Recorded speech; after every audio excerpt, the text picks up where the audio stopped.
we could avail that option اگر ہمیں response نہ ملا اور حالات اسی طرح آگے بڑھتے رہے اور ہاں بھی کیا اور منہ بھی موڑ لیا, اگر یہی رویہ افغان حکومت کا رہا تو. Have you discussed this or have you heard of anything on this? ہاں, لوگ لاؤڈ تھنکنگ کرتے ہیں لیکن یہ انسینٹی ہوگی.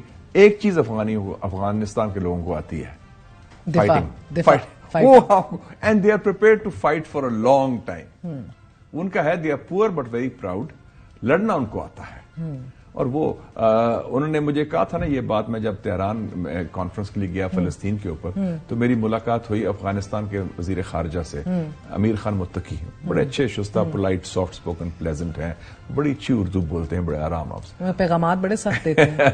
انہوں نے کہا, میری ان سے کھانے پر گپ شپ ہو رہی تھی, ہم کھا رہے تھے ایرانی وہ نا چلا بیرا, تو اس نے کہا کہ دیکھیں جی بات یہ ہے کہ ہمیں ایران جو افغانستان کے لوگ ہیں وہ اگر دھمکی دیں یا دباؤ ڈالیں تو اس کا رد عمل ہوتا ہے, جیسے کہ روس کو بھی معلوم ہے, امریکہ کو بھی معلوم ہے. اور اس نے مذاق سے کہا کہ وہ ہمارے ہاں کہاوت ہے, اس نے کہا کہ اگر کسی افغان کو کہنا کہ ہم آپ کو زبردستی جنت بھیج رہے ہیں, وہ اس کی بھی چلے گا, کہتے یہ تو اس حد تک. تو وہ ایک مثال دے رہا تھا کہ یہ کام ہم پر نہ کرے, دباؤ نہ ڈالے. میرے خیال میں اس قسم کی جو سوچ ہے یہ اہم کانا سوچ ہے, اور یہ نیشنل انٹرسٹ میں نہیں ہے ہمارے, کیونکہ یہ پھر آپ ایک اور یہ جو سوچ بھی ہے, یہ مائنڈ سیٹ بھی ہے, یہ غلط ہے. It has to be through a dialogue process, بہت بہت اور protected dialogue. Senator Mushahid Hussain Syed ہمارے ساتھ موجود تھے, آپ نے گفتگو سنی. ایک چھوٹا سا وقفہ لیں گے, وقفے کے بعد حاضر ہوتے ہیں.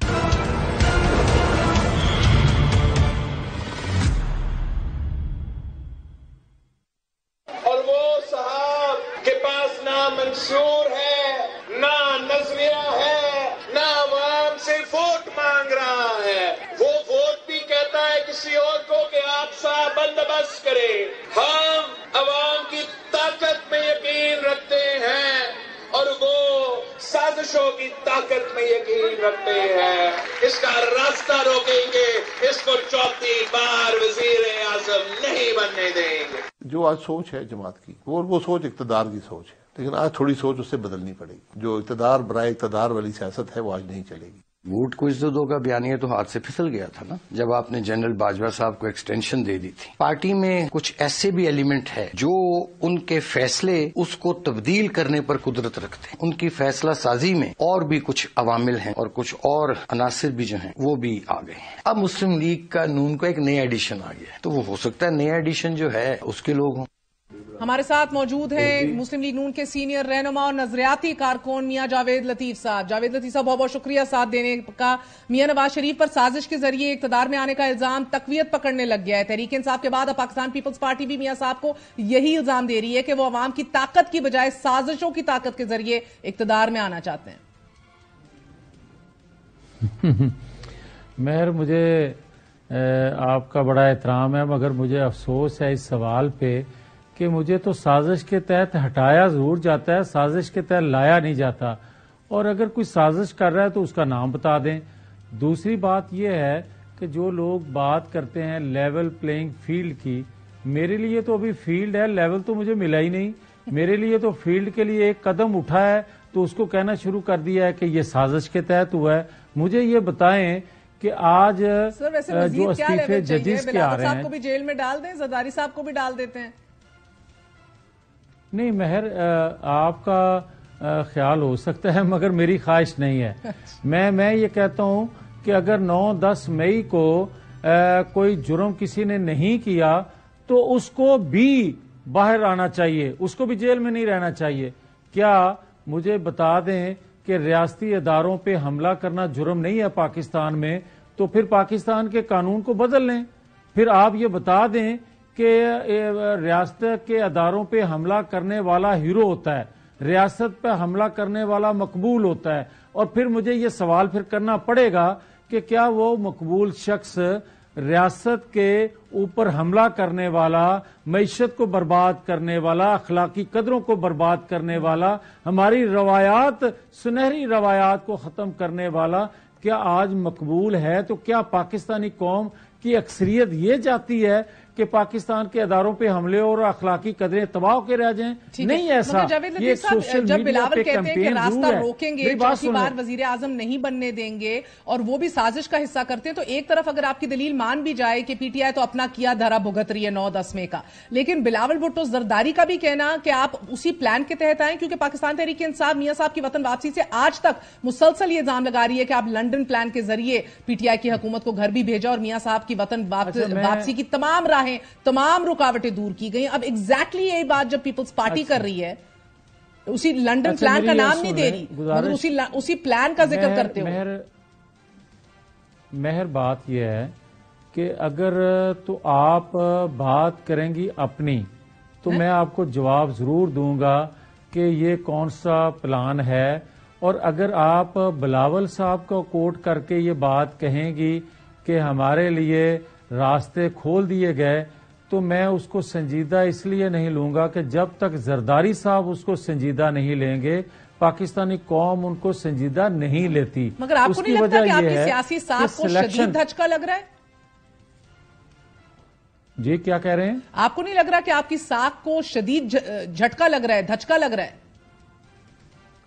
نہیں, اس کی وجہ یہ ہے کہ پاکستان بھر میں, اور میں ابھی بھی 10:30 ہونے کو ہیں, میں ابھی 12-14 کے قریب میری کارنر میٹنگ اور جلسے رہتے ہیں. یہ مقبولیت, یہ نواز شریف کی مقبولیت ہے, یہ لوگوں کا اعتماد ہے نواز شریف پہ. اور دوسری طرف عالم یہ ہے, آپ نے ذکر کیا چوتھی بار نواز شریف صاحب وزیر اعظم بننے کے خواہاں ہیں, آپ سب یہ خواہش رکھتے ہیں, انہی کوششوں میں مصروف ہیں, لیکن اس انداز سیاست پہ کیا کہیں گے؟ ان کے اپنے اور اندر سے بھی نالا لوگ دکھائی دے رہے ہیں. میاں صاحب کے درینہ ساتھی اور تاحال مسلم لیگ نون میں جو موجود ہیں, شاہد خاقان عباسی صاحب میاں صاحب کو یہ مشورہ دے چکے ہیں کہ وہ 100 نشستوں کی بجائے 30 نشستیں لے کر آ جائیں, لیکن اقتدار کی سیاست اور اس طرح کی بونڈی سیاست نہ کریں. اور اب میاں صاحب کو اسی نوعیت کا مشورہ جو ہے وہ ایک اور آپ کے سینئر کالیگ جو ہیں مشاہد حسین سید صاحب نے بھی دیا کہ نہ آئیں کیونکہ وہ پھر لڑ پڑیں گے. اب سونے پہ سہاگا کہ سر ووٹ کو عزت دو کے بیانیے سے پیچھے ہٹنے والے میاں صاحب کا جو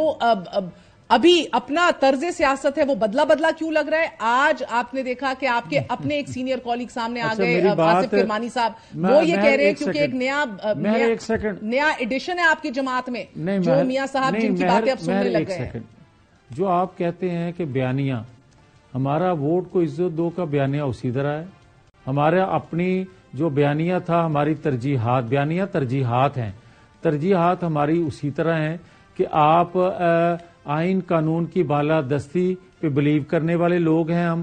اور کیا کوئی جماعت ایسی ہے جو کہے کہ میں آئین قانون کی بالادستی پہ یقین نہیں رکھتی جو الیکشن لڑ رہی ہے؟ کوئی بھی ایسا نہیں کہے گا. ہم نے عملاً کر کے دکھایا. اور کیا جو باتیں آپ کر رہی ہیں جماعت کے حوالے سے یا نواز شریف کے حوالے یا کوٹ کر رہے, کسی کو کوٹ کر رہے ہیں آپ, تو میں آپ کو یہ بتا رہا ہوں کہ کیا میں پیٹرول بم لے کے چڑھ دوڑوں اداروں کے اوپر, میں مسلح جتھے تیار کروں اداروں. بھائی بات تو سن لینا, اس طرح نہ کیا کرے. مہر ایک سیکنڈ, آپ جو بھی چاہتی ہیں کہنا وہ آپ کہیں, مگر دوسرے کو موقع دیں کہ وہ بھی اپنا سوال کرے. میں آپ سے یہ کہہ رہا ہوں کہ دیکھیں, پاکستان کے ادارے, کبھی بھی ہم نے اداروں کو گالی نہیں دی, کبھی اداروں پہ حملہ آور نہیں ہوئے, کبھی اداروں کو بدنام نہیں کیا. ہاں, ہم اداروں میں بیٹھے لوگ جو ہیں جو آئین قانون سے ماورا کوئی قدم اٹھاتے ہیں, ہم نام لے کر تنقید کرتے ہیں. اداروں پہ تنقید اس وقت بھی نہیں کرتے تھے. آج بھی یہ کہہ رہا ہوں کہ خدا کرے اداروں نے جو پولیٹیکل ہونے کا ایک اشارہ دیا ہے, ایک اعلان کیا, اس پہ وہ قائم رہیں. ایک ادارے نے خود احتسابی بھی کیا ہے, دوسرا ادارہ خود احتسابی کرنے جا رہا ہے, جس کی وجہ سے اس وقت کے مانیٹرنگ جج اور اس وقت کے جن کی آڈیو ویڈیو آئی تھیں وہ استعفے دے رہے ہیں. تو کیا ہی اچھا ہوتا. آج قوم یہ بات کر رہی, میں حلقے میں ہوں, میں لوگوں سے ملتا ہوں, لوگ یہ کہتے ہیں کاش جب ان پہ دباؤ ڈالا جا رہا تھا 2017 کا کہ آپ یہ فیصلے لکھیں, اس وقت یہ استعفے دے دیتے تو قوم کے ہیرو ہوتے. مگر آج جو استعفے دے رہے ہیں یہ قوم کے ہیرو نہیں, یہ قوم کے مجرم ہیں. آپ کے تمام تر یہ لیگی سینئر رہنمائے جن کو میں نے کوٹ کیا ہے، ان کے تحفظات یہ واضح ثبوت نہیں ہے کہ پارٹی کی سینئر قیادت جو ہے وہ میاں صاحب کے فیصلوں سے ناخوش ہے. آصف کرمانی صاحب نے اس حد تک کہا کہ جب ہم نے جنرل باجوہ کو ایکسٹینشن دی، ووٹ کو عزت، ختم ہو گیا سارا کچھ. میری بات سن لیں، آپ جن کو کوٹ کر رہی ہیں ان کو بلا کے ان سے پوچھیں. میں تو آپ کو یہ کہہ رہا ہوں کہ کوئی اختلاف نہیں ہے. ہاں، اختلاف رائے ہوتا ہے جماعتوں کے اندر، مگر جب لیڈر سن کے کوئی فیصلہ کر لیتا ہے تو وہ حتمی بات ہوتی ہے. یہ ڈسپلن کا تقاضا ہے اور ہماری جماعت میں یہ الحمدللہ یہ ڈسپلن ہے. اور جو لوگ چھوڑ چکے ہیں اور جس کی بات آپ مشاہد حسین سید کی کر رہی ہیں، کتنی جماعتیں بدل کے آئے. بدقسمتی ہے. میں نے تو اپنی جماعت کے اندر کہا تھا کہ کیوں ٹکٹ دیا سینٹ کا ان کو، میں نے یہ بات کہی تھی اور آج بھی یہ بات کہتا ہوں کہ ایسے لوٹوں کو ٹکٹ نہیں دینا چاہیے. ایسے نظریہ سوچ فکر رکھنے والے جن کا فیلڈ میں کوئی تعلق ہی نہیں ہوتا، جن کا عوام سے کوئی رابطہ ہی نہیں ہوتا، اور ایک فلاسفر بن کے آپ ان کو ٹکٹ دے دیں اور سینیٹر وہ بن جائیں اور وہ مسلم لیگ کے سینئر رہنما بھی بن جائیں. کیا اس وقت جب نواز شریف پرویز مشرف کے دور میں مصیبت میں تھے، جماعت مصیبت میں تھی، کیا اس وقت یہی سینئر بندہ جس کا آپ ذکر کر رہی ہیں، کیا کوئی کبھی ان کے الفاظ سنے تھے آپ نے کہ کبھی ان کی زبان سے کوئی لفظ نکلا تھا نواز شریف کے لیے؟ بلکہ یہ تو وہ تھے جو مزے لوٹتے رہے پرویز مشرف کے دور کے، اور کارکن جو جن کے متعلق آپ آج یہ باتیں کر رہے ہیں وہ کارکن جیلوں میں تھے، وہ کارکن کوڑے کھا رہے تھے، وہ کارکن جو ہیں وہ مصیبتیں سہ رہے تھے. سینیٹر آصف کرمانی کے حوالے سے ان کو کس کیٹیگری میں ڈالیں گے؟ میں سینیٹر آصف کرمانی کو اس لیول پہ کبھی ڈسکس کرنے کے لیے تیار نہیں ہوں جس لیول کی آپ بات کر رہی ہیں نواز شریف کے حوالے سے. ہاں، میں خاقان عباسی کو ضرور ڈسکس کرتا ہوں. میں ہمیشہ یہ کہتا ہوں کہ خاقان عباسی جو ہیں وہ ایک لمٹ کراس کرنے والے شخص نہیں ہیں. ان کی قربانیاں ہیں مسلم لیگ کے لیے، مگر مسلم لیگ نے بھی جو ان کو عزت دی ہے وہ بھی کسی سے ڈکی چھپی نہیں ہے. سو میں اس پہ اس سے اور زیادہ بات نہیں کرنا چاہتا. اور سر، اب جو ملک کی باغ دوڑ سنبھالنے جا رہے ہیں میاں صاحب، آپ لوگ چاہتے ہیں وہ اگلا نیکسٹ وزیر اعظم بھی بنے. اب الگ بات ہے کہ منشور بھی سامنے ابھی تک نہیں آیا، لیکن جس الیکشن میں فقط 21 دن باقی ہیں، نواز شریف صاحب انتخابی میدان میں کیوں نہیں اتر رہے، سامنے کیوں نہیں آ رہے؟ اگلے 2 دنوں میں آپ کو انتخابی میدان میں نظر بھی آئیں گے. انتخابی شیڈول ان کا جلسوں کا بن چکا ہے. جہاں تک منشور کا تعلق ہے، ہم وہ لوگ نہیں ہیں کہ 600 یونٹ فری دیں گے، ہم جو ہیں آتے تنخواہیں جو ہیں 4 گنا کر دیں گے. بھائی زمینی حقائق دیکھیں، پاکستان کے پلے کیا ہے. آپ یہ تو کہیں کہ ہم ایک محنت سے یونٹ کا ریٹ کم کرنے کی پوزیشن میں آ جائیں گے، اس سے زیادہ مہنگائی ہونے نہیں دیں گے. آپ یہ تو کہیں کہ جو تنخواہیں آج ہیں ہم یقینی بنائیں گے کہ پہلی 4-5 تاریخ کو وہ تنخواہیں مل جایا کریں. بھائی بدقسمتی یہ ہے کہ جہاں میں بات کر رہا ہوں آج کے دن، وہاں تنخواہیں وقت پہ نہیں مل رہی. وہی تنخواہیں تو ڈبل آپ کہاں سے لے آئیں گے؟ بھائی آپ لوگوں کو گمراہ نہ کریں، آپ لوگوں کے سامنے جھوٹ وہ نہ بولیں جو عمران خان جھوٹ بول کے اور اس کو پھر بھی صادق اور امین ڈکلیئر کر کے اس کو لایا گیا تھا. ایسا کوئی اور تجربہ کرنے کی یا سوچنے کی قوم متحمل نہیں ہے، نہ ریاست متحمل ہو سکتی ہے. بات سیدھی کریں کہ ہمارے پلے کیا ہے. ہاں، میری خواہش ہے کہ 4 گنا تنخواہیں بڑھ جائیں، میری خواہش ہے کہ سارے یونٹی فری کر دیے جائیں، مگر میں بات وہ کروں گا جو ہو سکتا ہے. بہت بہت شکریہ. ہمارے ساتھ جاوید لطیف صاحب موجود تھے. ناظرین، آج بانی P T I Imran Khan, vice chairman Shah Mahmood Qureshi, senior نائب صدر پرویز الہی، حماد اظہر اور سنم جاوید کی کاغذات نامزدگی کے خلاف اپیلیں خارج کر دی گئی ہیں. مسلم لیگ نون کے لیے بہرہا بقول پی ٹی آئی تمام راستے صاف ہیں، اور اب یہی بات پیپلز پارٹی کی جانب سے بھی کی جا رہی ہے. اور ان سازگار حالات میں مگر آئی جی پنجاب یہ انکشاف کر رہے ہیں کہ پنجاب میں 19 سیاستدانوں کو سیکیورٹی تھریٹس موجود ہیں. لیکن انتخابات میں مشکلات نہیں ہیں. ان شخصیات میں سے کون کون ہیں, کیونکہ یہ بات بھی ہوئی سیکیورٹی کے حوالے سے میاں صاحب بہت احتیاط کر رہے ہیں, لیکن جاوید لطیف صاحب کا کہنا ہے اگلے 2 دنوں میں میدان میں اتریں گے اور دکھائی دیں گے. ایک چھوٹا سا وقفہ لیں گے, وقفے کے بعد حاضر ہوتے ہیں. اسٹے ود اس.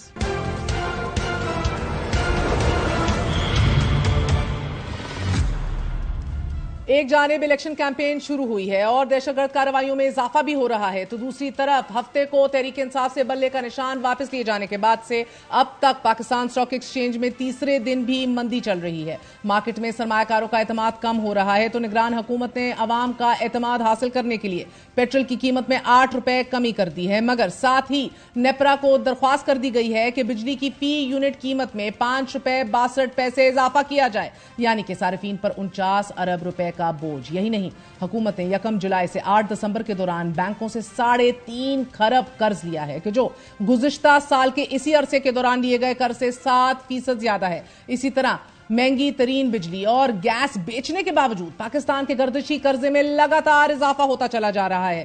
حالانکہ رواں مالی سال کے دوران حکومت بجلی کی قیمتوں میں 8 روپے فی یونٹ جبکہ گیس کی قیمتوں میں 520% اضافہ کر چکی ہے. فقط 3 سالوں میں پاکستان کے توانائی سیکٹر کا گردشی قرض 2300 ارب سے بڑھ کر 5730 ارب کی بلند ترین سطح پر پہنچ چکا ہے, کہ جس میں بجلی سیکٹر کا گردشی قرض 2.7000 ارب روپے ہے اور گیس سیکٹر کا قرض 3 ارب روپے ہے. پاکستان کا گردشی قرض IMF کی جانب سے بنائی گئی رقم سے 1500 ارب روپے زیادہ ہے.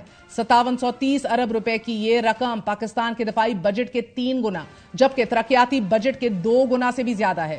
حیرت کی بات یہ ہے ناظرین کہ بجلی کے گردشی قرض کی نسبت گیس سیکٹر کے گردشی قرض میں تیزی سے اضافہ ہوتا چلا جا رہا ہے. 2018 میں جب تحریک انصاف نے حکومت سنبھالی تو گیس سیکٹر کا گردشی قرض 350 ارب تھا, کہ جو جون 2020 میں بڑھ کر 1144 ارب ہوا اور جون 2023 میں 2084 ارب ہو گیا. اور اس وقت بارہا اس کے اوپر بار بار یہ کہا جا رہا تھا کہ پالیسی کو دیکھا جا رہا ہے, لیکن بدقسمتی سے اس وقت ایز وی سپیک 3000 ارب کی سطح عبور کر چکا ہے. تحریک انصاف حکومت خاتمے کے بعد PDM کی حکومت نے محض 15 ماہ میں 523 ارب روپے گردشی قرض میں اضافہ کیا. گیس کا گردشی قرض ایک طرف ہے تو دوسری جانب 520% مہنگی گیس کے علاوہ پاکستان سالانہ تقریباً $4 ارب صرف گیس کی درآمد پر خرچ کر دیتا ہے, اور اس تمام کے درمیان پاکستان کو IMF سے $70 کروڑ کی قسط موصول ہوئی ہے. ساتھ ہی UAE نے قرض بھی رول اوور کر دیا ہے, لیکن IMF شرائط کے تحت خسارے میں چلنے والے ریاستی ملکیتی اداروں کی نجکاری میں